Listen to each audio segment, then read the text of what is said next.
Apa kabar Yud? Salam damai. Bertemu kembali dengan saya Pendeta Riani Suharja dalam Youth for Christ. Rabu 15 Februari 2023 dengan judul Tegar Hati. Matius 19 ayat 1 sampai 12. Mari kita berdoa. Bapa di surga, kami membutuhkan kuasa Roh Kudus dan firman-Mu untuk menjalani hidup dengan pikiran dan hati atau perasaan kami. Dalam Kristus kami memohon. Amin. Yud, Matius 19 ayat 8 berkata, kata Yesus kepada mereka, "Karena ketegaran hatimu Musa mengizinkan kamu menceraikan istrimu, tapi sejak semula tidaklah demikian." Teman-teman Yud, orang tuh nggak tahu ya. Itu biasa. Sebab memang pengetahuan setiap orang terbatas dan berbeda. Nggak tahu nggak apa-apa, karena kita terbatas. Nggak tahu, kita bisa cari tahu dari orang yang tahu.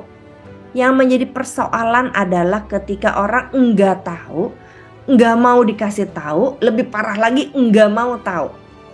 Nah, orang Farisi tuh sering ditampilkan sebagai pihak yang punya beda pendapat dengan Yesus. Sebetulnya berbeda pendapat kan wajar ya teman-teman. Masalahnya dalam perbedaan pendapat antara orang Farisi dan Yesus itu sudah ada perbedaan yang sangat tajam.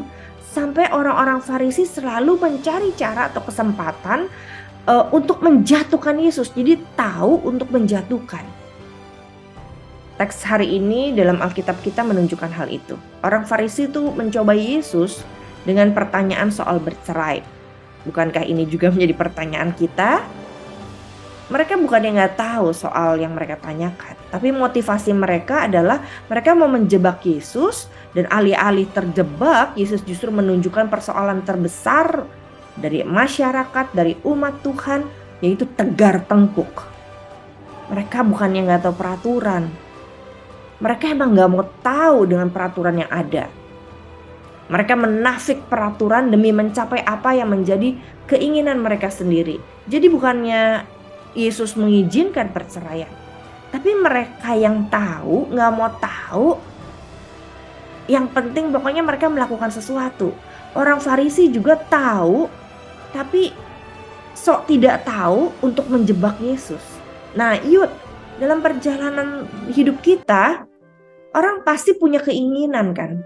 Masalahnya bagaimana orang menyikapi keinginannya itu, yaitu orang perlu mengendalikan keinginannya. Tapi sering terjadi sebaliknya justru. Orang dikendalikan oleh keinginannya. Sehingga akhirnya orang mengeraskan hati, tegar hati demi mencapai keinginannya sendiri, sekalipun ia harus melanggar berbagai aturan. Kita punya dua pilihan. Mengeraskan hati atau melembutkan hati, silakan kita pilih. Sementara Yesus selalu menjadi Allah yang terbuka buat kita. Kapanpun dia tunggu sampai kita benar-benar stop. Tuhan, saya mau ikut Tuhan. Karena itu yang paling baik dan berbahagia. Siapa yang kita mau pilih? Ikut Tuhan atau menjauh dari Dia? Mengeraskan hati atau melembutkan hati? Pilihan yang di pikiran kita mudah, tapi sulit untuk dilakukan. Mari kita berdoa biar Roh Kudus bekerja. Dengan hati di dalam hati. Pertanyaannya dulu, mengapa orang Farisi disebut tegar hati? Lalu apa tantangan orang muda untuk mengendalikan ketegaran hati mereka? Jadi mari kita renungkan bersama dan refleksikan. Mari kita berdoa. Bapa di surga, lembutkan hati kami. Perlihatkan kepada kami bahwa Roh Kudus bekerja saat hati kami menjadi lembut, mendekat kepada Tuhan dan memilih Tuhan. Dalam Kristus kami memohon. Amin. Selamat menerima tantangan mengeraskan hati atau melembutkan hati. Tuhan memberkati.